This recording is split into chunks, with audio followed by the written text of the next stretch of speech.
Welcome to GS digital. आज हमने Python with codes 2024 में पढ़ना है कि हम अपने कंपाइलर के थ्रू पाइथन के थ्रू टाइम को कैसे इंसर्ट कर सकते हैं और टाइम पे कैसे वर्क कर सकते हैं।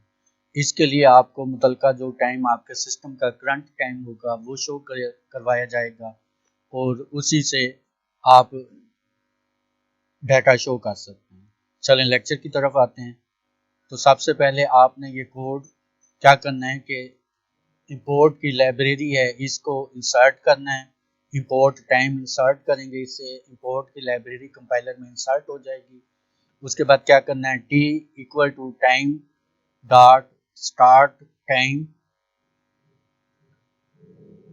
उसके बाद टाइम की फॉर्मेट लिख देंगे। उसके बाद hours equal to int time string time format. इसको इंट में हमने लिखना है, आगे घंटे हमारे शो हो जाएंगे। और इसके बाद क्या करना है, प्रिंट हर्स करेंगे तो हमारे प्रिंट जो घंटे हैं वो शो हो जाएंगे। कोड लिखने के बाद इसको सेव करना है, रन ऑप्शन में जाएंगे, रन मॉड्यूल पे क्लिक करेंगे तो ये देखेंगे अब 3 बज चुके हैं। तो 3 यहाँ पे 15 प्रेस कर दिया है। 24 आवर्स हैं तो 3 और 2 12 और 3 15 ये ऐड होगी। तो ये आज का छोटा सा लेक्चर है। वीडियो अच्छी लगी हो तो लाइक और सब्सक्राइब लाजमी कर दिया। शुक्रिया।